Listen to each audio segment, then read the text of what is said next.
Very good morning class. और sorry थोड़ा सा लेट हो रहा है वीडियो बनाने में, क्योंकि एग्ज़ाम ड्यूटीज़ भी चल रही हैं और थोड़ा अनअवॉइडेबल सर्कमस्टांसेस हैं। इस वीडियो के माध्यम से आप देखेंगे कि जो भी कंटेंट इसमें हम अपलोड करेंगे वो कितना ज़्यादा इलेबोरेटेड है। तो उसके नोट्स जो हैं, नए नए नोट्स एकदम अपडेटेड वर्जन में हम बना रहे हैं। तो आप एकदम परेशान मत होइएगा, आपको सारा इकोलॉजिकल कंटेंट यहाँ पर मिलेगा।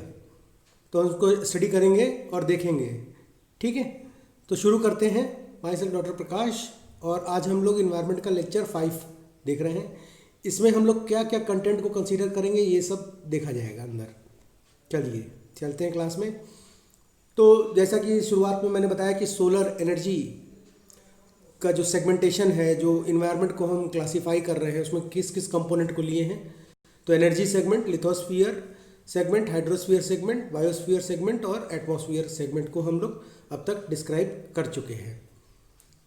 और अब इसी को हम लोग एक एक चीज़ों को इलेबोरेट करते हैं। जैसे इन्वायरमेंट में मैंने क्या बताया था, दो तरीके के इन्वायरमेंट है, मैक्रो इन्वायरमेंट और माइक्रो इन्वायरमेंट। मैक्रो इन्वायरमेंट में फिजिकल इन्वायरमेंट में एटमॉस्फियर, हाइड्रोस्फीयर, लिथोस्फीयर होता है। लिथोस्फीयर दो पार्ट में बटा है। इस सब का आई बटन में आके आ जाएगा वीडियो, आप उसको जरूर देखिएगा। बायोलॉजिकल कंपोनेंट, जो आज का वीडियो है बेसिकली वो इसी बायोलॉजिकल कंपोनेंट के लिए है। मैक्रो कंपोनेंट का एक पार्ट है बायोलॉजिकल कंपोनेंट। कहीं कहीं पे इसको बायोस्फेरिक सेगमेंट भी लिखा गया है, परंतु बायोलॉजिकल कंपोनेंट में अगर हम इन्वेस्टिगेशन किए, जो हम लोगों ने स्टडी की, उसके हिसाब से दोनों कंपोनेंट आएंगे आपके, बायोटिक और ये बायोटिक। क्योंकि इन्वायरमेंट हो या इकोलॉजी हो, ये relationship between abiotic and biotic component था। तो इकोसिस्टम और उसके क्या नाम है, इकोलॉजी के जो वीडियोस थे उसमें मैंने आपको बोला था कि आपको हम एबायोटिक और बायोटिक कंपोनेंट को पूरा इलेबोरेट कर देंगे। इसी इलेबोरेशन में टाइम लग रहा है, और आप देखेंगे कि टाइम हम लोगों का कहाँ कहाँ लग रहा है। इसके बाद एनर्जी कंपोनेंट आएगा, जिसमें आपको बायोजियो केमिकल साइकिल सारी यहाँ मिल जाएगी, ठीक है। एकदम परेशान मत होइएगा। माइक्रो कंपोनेंट में आपको थोड़ा सा मैं EIA इंट्रोड्यूस करूँगा। बहुत सारे बच्चे इन्वायरमेंटल इम्पैक्ट असेसमेंट के लिए मांग रहे हैं, डिमांड कर रहे हैं। तो बेटा आपके व्यूज़ हमारे क्यूज़ में हैं, आप जरा भी मत परेशान होइए, सारे मिल जाएंगे आपको। जितने बच्चे इसको लाइक, सब्सक्राइब और कमेंट किए हैं, मैं उनका तहे दिल से शुक्रिया अदा करता हूँ। थैंक यू वेरी मच बच्चों कि आप पढ़ रहे हैं, क्योंकि entertainment is that which shape the future. मनोरंजन वही जो काम है, आपका कैरियर बना है, वही मनोरंजन ओरिजिनल होता है। तो शुरू करते हैं बायोटिक से। इसके पहले हम एक बार आपको रिवाइज करा दें। एटमॉस्फेयर को हमने दो पार्ट में बांटा था, होमोस्फीयर, हेट्रोस्फीयर। होमोस्फीयर को हमने तीन पार्ट में देखा, ट्रोपोस्फीयर, स्ट्रेटोस्फीयर, मीजोस्फीयर। हेट्रोस्फीयर को दो पार्ट में देखा, थर्मोस्फीयर, एक्सोस्फीयर। एक्सोस्फीयर कोई एग्जिस्टिंग स्फीयर नहीं होता है। एक्सोस्फीयर कलेक्टिवली हम मैग्नेटोस्फीयर और सेलेस्टियल स्फीयर को बोलते हैं। होमोस्फीयर को हमने अलग अलग लेयर्स में बांटा, troposphere, tropopause, stratosphere, stratopause, mesosphere, mesopause. Mesosphere से लेकर थर्मोस्फीयर के लोअर बाउंड्री तक, मीजोस्फीयर से लेकर थर्मोस्फीयर की लोअर बाउंड्री तक आयनोस्फीयर होता है। आयनोस्फीयर भी कोई डिस्टिंग्विश लेयर नहीं है। जहाँ जहाँ आयन डेंसिटी ज़्यादा होगी उसको हम आयनोस्फीयर कहते हैं। बहुत सारी किताबों में ये आयनोस्फीयर है, पर मेरे हिसाब से इसको आयन होराइजन कहना चाहिए, क्योंकि आयन डेंसिटी जो है वो हमारे लिए बहुत ज़्यादा महत्वपूर्ण है। अगर आयन डेंसिटी नहीं रहेगी वायुमंडल में तो क्या होगा? आयन डेंसिटी अगर वायुमंडल में नहीं रहेगी तो क्या होगा? सिंपल सा आंसर बताइएगा। चलिए हम बता भी देते हैं आपको। जितने इलेक्ट्रॉनिक गैजेट्स हैं काम करना बंद कर देंगे। अब बाकी आप इसको पढ़िए। आयनोस्फीयर को डी रीजन, ई रीजन, एफ रीजन और जी रीजन में बांटा गया है। एफ रीजन दो पार्ट में बटा है, F1 और F2 के फॉर्म में, ठीक है। ये सारे लिंक हैं, ये मैं रिवाइज करा रहा हूँ। हेट्रोस्फीयर दो पार्ट में है, थर्मोस्फीयर और एक्सोस्फीयर। मैंने बोला है थर्मोस्फीयर और एक्सोस्फीयर के बीच की बाउंड्री लेयर थर्मोपॉज कहलाती है। एक्सोस्फीयर एग्जिस्ट नहीं करता, इसलिए ध्यान रखिए। थर्मोपॉज मैग्नेटोस्फीयर के और थर्मोस्फीयर के बीच की बाउंड्री हुई। मैग्नेटोस्फीयर जहाँ पे ख़त्म होता है, हमारी मैग्नेटिक लाइन जहाँ ख़त्म होती है वहाँ से मैग्नेटोपॉज शुरू होता है। मैग्नेटोपॉज जहाँ हो जाएगा। उसके बाद से हमारा शुरू होगा अनंत ब्रह्मांड, जिसको हम सेलेस्टियल स्फीयर भी कहते हैं। अब हाइड्रोस्फीयर में हमने देखा था कि हमारे पास जितना भी जल से कवर इलाका है, वाटर कवर्ड एरिया, वो हाइड्रोस्फीयर है। जो भी हम एबायोटिक कंपोनेंट में जो जो भी हम लोग मैक्रो में फिजिकल कंपोनेंट को पढ़ रहे हैं, इसमें एटमॉस्फेयर, लिथोस्फीयर, हाइड्रोस्फीयर है। Atmosphere means gas, lithosphere means liquid, और लिथोस्फीयर मीन्स सॉलिड, और हाइड्रोस्फीयर मीन्स लिक्विड, और इन तीनों में ही सॉलिड, लिक्विड, गैस मौजूद है। इसीलिए बायोजियोकेमिकल साइकिल ड्राइविंग साइकिल कहलाती है नेचर की। लिथोस्फीयर दो भाग में बटा है। जियोस्फीयर जो कि क्रस्ट एरिया के बारे में बताया गया है। क्रायोस्फीयर वह पोर्शन होता है जो कि फ्रोजन आइस से कवर होता है। क्रायोस्फीयर का बहुत बड़ा रोल है ग्लोबल वार्मिंग में। इसको हम लोग ग्लोबल वार्मिंग के वीडियो में जरूर देखेंगे। अब आइए बायोटिक कंपोनेंट को। बायोटिक कंपोनेंट में रिलेशनशिप की बात की जाती है। ये सारी चीज़ें और इलेबोरेटेड विथ नोट्स आपको मिलेंगी। नेक्स्ट वीडियो से आपको नोट्स इसके मिलने शुरू हो जाएंगे, तो परेशान एकदम मत होइए। बस आप समझिए कि हम बायोटिक कंपोनेंट में किस किस चीज़ों को रख रहे हैं आज। ये एक इंट्रोडक्टरी स्लाइड है जो अपकमिंग स्लाइड्स के बारे में और वीडियोस के बारे में आपको यहाँ पे बता रहा हूँ मैं। तो रिलेशनशिप को मैंने बायोटिक कंपोनेंट में आपका जो है बायोटिक में एक्सप्लोर किया है। इसमें दो रिलेशन देखने को मिले हैं, पॉजिटिव और निगेटिव। पॉजिटिव और निगेटिव दो रिलेशन हैं। इसमें एसोसिएशन को भी मैं समझाऊंगा, उसका एक अलग उसी के साथ वीडियो बन रहा है। पॉजिटिव जो रिलेशनशिप है उसमें क्या क्या आएगा? न्यूट्रलिज्म आएगा, म्यूचुअलिज्म आएगा, कॉमनसलिज्म आएगा और एग्रीगेशन आएगा। म्यूचुअलिज्म दो पार्ट में बटा है, ऑब्लिगेट और फैकल्टेटिव। जरा भी मत परेशान होइए, सारा का सारा आपको नोट्स विथ एग्जाम्पल यहाँ पे देखने को मिलेगा। अब आइए नेगेटिव में। नेगेटिव से पहले हम एक माइकोराइजल एसोसिएशन को समझें। माइकोराइजल एसोसिएशन दो प्रकार का होगा, एंडोट्रॉपिक एंड एक्टोट्रॉपिक। एंडोट्रॉपिक चार प्रकार के होते हैं, वास्कुलर, एरोडिक्स, एब्रोटाइड और ऑर्किडेसीज। तो ये चार एंडोट्रॉपिक होते हैं। एंडोट्रॉपिक मतलब कि सेल की बात हो रही है, आउटर लेयर के अंदर की बात हो रही है। और एक्टोट्रॉपिक मतलब आउटर लेयर की बात हो रही है। किसी भी ट्री के आउटर लेयर की बात करेंगे तो वो एंडोट्रॉपिकल होगा। जब उसके जाइलम और फिलोएम और वास्कुलर बंडल और एयर बंडल्स पे पहुंचेंगे तो वो एंडोट्रॉपिक में आता है। ठीक है, तो इस तरह के एसोसिएशन आपको देखने को वहाँ पे मिलेंगे। फिर निगेटिव रिलेशनशिप में आइए। निगेटिव रिलेशनशिप में कंपटीशन, प्रीडेशन, कैनाबलिज्म, पैरासिटिज्म, एंटीबायोसिस और एमेंसलिज्म, ये छह आपको देखने को मिलेंगे। कंपटीशन दो प्रकार का होता है, inter specific and intra specific. इसको भी वहाँ पे हम लोग एलैबोरेट कर रहे हैं। ठीक है, इसीलिए देखिए इतने सारे कंटेंट्स हैं, इतने सारे मटेरियल्स हैं, इसीलिए ये स्लाइड्स आपकी थोड़ी सी बड़ी हो रही है। जो नेक्स्ट वीडियोस पढ़ रहे हैं इसीलिए स्लाइड्स आपकी और लेक्चर सीरीज आपका ये इन्वायरमेंट का बड़ा हो रहा है। तो आप इसको ध्यान बनाए रखिएगा और हम आपको अपलोड करके इसकी सारी जानकारी देंगे। और बहुत नई नई चीज़ों को आपको देखने को इसमें मिलने वाला है। फिर आइए एबायोटिक कंपोनेंट पे। एबायोटिक कंपोनेंट में क्लाइमेटिक कंपोनेंट आता है पहला। क्लाइमेटिक में light, temperature, precipitation, humidity, wind, ये 5 इंपॉर्टेंट फैक्टर्स हैं।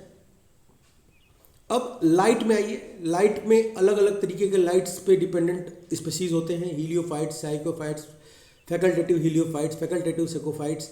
फैकल्टेटिव हीलियोफाइट्स को 3 पार्ट में बांटा गया है, फोटोफिलिक, फोटोफोबिक एंड फोटो न्यूट्रल, जिसको आप लॉन्ग डे, शॉर्ट डे और डे न्यूट्रल प्लांट कहते हैं। वो यहाँ पे आपको मिलेगा देखने को विथ एग्जाम्पल, विथ एक्सप्लेनेशन। ठीक है, तो ये लाइट के फैक्टर हो गए। लाइट एसेंशियल फैक्टर है, सबसे एसेंशियल फैक्टर लाइट से शुरू होता है, क्योंकि हम बात यहाँ पे फोटोसिंथेसिस की करेंगे तो फूड की बात होगी। और मैंने पहले ही इकोसिस्टम के वीडियो में बताया है, इकोलॉजी के बताया है और फूड चेन के बताया कि फूड ही जो है फंडामेंटल ट्रांसफॉर्मेशन ऑफ एनर्जी है। सन से लाइट हमारे पास आती है, वो केमिकल रिएक्शन के बाद से प्लांट उसको अपने में स्टोर करता है। किस फॉर्म में स्टोर करता है, ये क्वेश्चन आपके लिए। ठीक है, नेक्स्ट वीडियो में ये सब अपलोड होने वाला है। तो इसीलिए मैं एक ब्रीफ कर रहा था क्योंकि बहुत दिन से लोग कह रहे थे हमसे कि सर वीडियोस आपके नहीं आ रहे हैं, तो वीडियोस इसलिए नहीं आ रहे हैं क्योंकि नोट्स बन रहे हैं। ठीक है, इसके नोट्स बन रहे हैं, अपडेटेड नोट्स बन रहे हैं, वो आपको यहाँ पे देखने को विथ एक्सप्लेनेशन मिलेंगे। तो ज़रा भी आप एकदम परेशान मत होइएगा। किस फॉर्म में स्टोर होता है इस पर आप सर्च करिएगा, बहुत ईजी आंसर है। ये सारे क्वेश्चंस जो हैं वो आपके जो बच्चे एनसीईआरटी पढ़ रहे हैं, चूँकि एनसीईआरटी में भी इन्वायरमेंटल साइंस है, फिर बीएससी, फिर उसके बाद से आप इकोलॉजी का जहाँ जहाँ भी पोर्शन चलता है सभी बच्चों के लिए मैं बना रहा हूँ। ठीक है, तो एकदम कीप हियरिंग, पेशेंस रखिए, आपको मिलेगा। फिर आइए टेम्परेचर पे। टेम्परेचर ग्लोबली अगर हम देखें इकोलॉजिकल पैटर्न को, तो इकोलॉजिकल पैटर्न टेम्परेचर के आधार पे 4 पार्ट में बटा है: मेगाथर्म, मीजोथर्म, माइक्रोथर्म एंड हिकोथर्म्स। ठीक है, 4 अलग अलग टेम्परेचर। इसी आधार पे ट्रॉपिकल, टेम्परेट, डिसीडियस, फॉरेस्ट का क्लासिफिकेशन भी होता है। ठीक, इसी आधार पे स्पीसीज का भी क्लासिफिकेशन होता है। इसीलिए मैंने बोला लाइट जो है, सन से जो लाइट हमारे अर्थ पे आती है वो बहुत ज़्यादा इंपॉर्टेंट फैक्टर हमारे अर्थ के लिए है, क्योंकि उसी से फोटोसिंथेसिस होता है और उसी से डिफरेंट जो है हमारे अर्थ के जो आपका इक्वेटर से ऊपर ट्रॉपिक्स पे, पोलर रीजन पे और नॉर्थ हेमिस्फीयर और साउथ हेमिस्फीयर में स्पीसीज की सर्वाइबिलिटी, एग्जिस्टेंस, सारा कुछ इसमें आता है। टेम्परेचर के लिए 2 चीज़ें और भी आती हैं। एक जो है आपका टेम्परेचर से हम देखें जब थर्मो पीरियोडिज्म, जैसे लाइट पे हम देखेंगे फोटो पीरियोडिज्म की बात करेंगे। सारे मैटर को इंक्लूड कर रहा हूँ मैं, सारे के सारे, कुछ बचेगा नहीं। फिर इसके बाद से वर्नलाइजेशन है। ठीक है, तो ये सारी चीज़ें टेम्परेचर डिपेंडेंट हैं। सीड के जो ओपनिंग होती है या स्टोमेटल ओपनिंग और क्लोजिंग होती है, ट्रांसलोकेशन होता है, रिस्पायरेशन होता है, वो भी टेम्परेचर डिपेंडेंट होता है। जब सन से हम आने वाले क्वांटा ऑफ लाइट की बात करते हैं, की बात करते हैं, तो लाइट जो है वो बंडल में चलती है।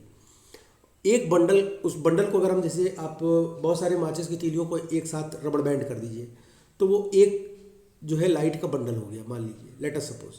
और एक माचिस की तीली फोटोन के रूप में होती है। तो लाइट जो है फोटोन बंडल्स के रूप में ट्रेवल करती है, और यही कलेक्टिवली फोटोन बंडल जो है, इसमें इलेक्ट्रोमैग्नेटिज्म भी होता है, रेडिएशन भी होता है, और इसी रेडिएशन के कारण और ईएमआर के कारण इसमें टेम्परेचर होता है।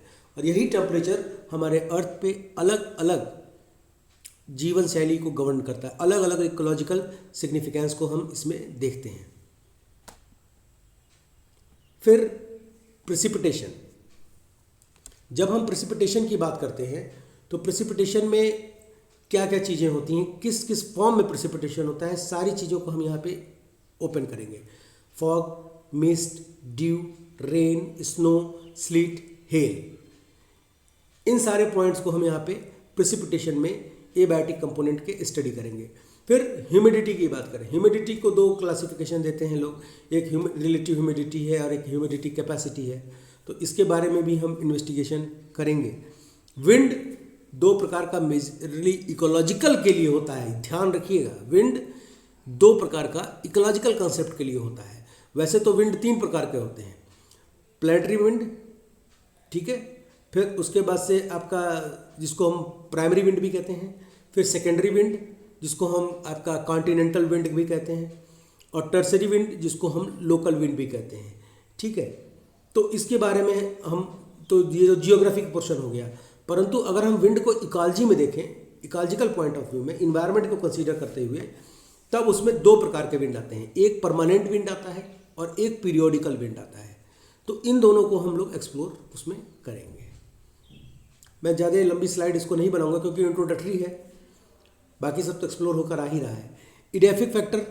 अब इडेफिक फैक्टर की बात करें तो एक सिलेबस में मैंने देखा कि मीडियम एंड सबस्ट्रेटम लिखा हुआ है एबायोटिक में।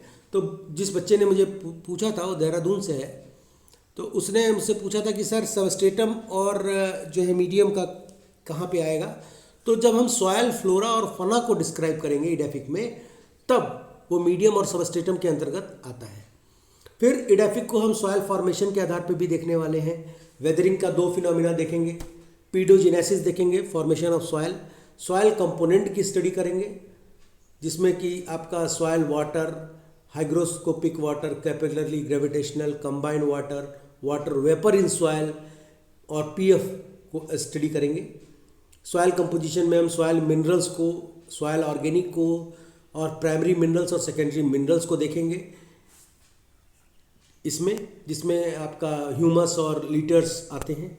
तो जैसे इडियाफिक है, इसका एक अलग वीडियो इसमें बनेगा। तो लेक्चर्स थोड़े से बड़े हैं पर you should get everything here. Topographic में height of mountain, direction of mountain, steepness of slope and exposure. Exposure means exposure to the sun, steepness refers to exposure to the sun, direction refers to exposure to the sun, height refers to, height आपका जो है वो क्यों मायने रख रहा है, क्योंकि जैसे जैसे एक्सपोजर टू द सन होगा और जो हाइट में जब सॉयल ऊपर जाएगा तो उसकी जो आपकी मिनरल कैपेसिटी है और वाटर होल्डिंग कैपेसिटी है, इन सारी चीज़ों को हम लोग इसमें देखेंगे। इलेक्ट्रिकल कंडक्टिविटी के बारे में भी हम लोग इसमें टोपोग्राफी में सॉयल के साथ, सॉयल को जब एक्सप्लेन करूँगा तो उसमें हम इलेक्ट्रिकल कंडक्टिविटी वाले पोर्शन को भी एक्सप्लेन करेंगे, क्योंकि सॉयल में इलेक्ट्रिकल कंडक्टिविटी होना भी बहुत ज़रूरी है, वो भी एक वाइटल कंपोनेंट है। इसके बाद से हम पढ़ेंगे केमिकल कंपोनेंट को, ऑर्गेनिक्स और इनऑर्गेनिक्स में, जिसमें NPK है। और आपका इसके बाद जब आपका थोड़ा सा इंट्रोडक्टरी पार्ट रहेगा इसमें, और उसके बाद आप जब पढ़ेंगे एनर्जी फैक्टर्स, एनर्जी कंपोनेंट के बारे में, जो कि इसमें मैंने शुरुआती स्लाइड में आपको बताया है, ये आप देख रहे होंगे। एनर्जी कंपोनेंट ये आप इसमें है, आप इसको देख रहे हैं, ये एनर्जी कंपोनेंट। तो एनर्जी कंपोनेंट में डायरेक्शनल तो आपका वही हो गया, energy flow in ecosystem. Circular, complete और इनकम्प्लीट, इसमें आपको टोटल हम बायोजियो केमिकल साइकिल डिस्क्राइब करने जा रहे हैं। इनकम्प्लीट और कंप्लीट में हम आपको बायोजियो केमिकल साइकिल पूरा यहाँ पे इलेबोरेट करके एक्सप्लेन कर देंगे। तो ज़रा भी आप इसमें आपको दिक्कत समझने में, पढ़ने में नहीं आएगी। इसके पहले कि आपके सारे नोट्स क्लियर ही हो गए होंगे, बन ही गए होंगे, ठीक है। तो जैसे जैसे हम लोग को टाइम मिलेगा, चूँकि एग्ज़ाम भी चल रहे हैं इस समय, तो हम आपको इसमें एक एक चीज़ों को अपलोड कर देंगे। जो प्राइमरी आपका जो पहला वीडियो आ रहा है वो एबायोटिक का क्लाइमेटिक फैक्टर को डिस्क्राइब करते हुए आ रहा है पूरा, जिसमें कि लाइट है, टेम्परेचर है, प्रेसिपिटेशन है, ये सब बन गया है, सब बन गया है लाइट वाला क्लाइमेटिक, और ये अपलोड हो जाएगा आपका, ठीक है।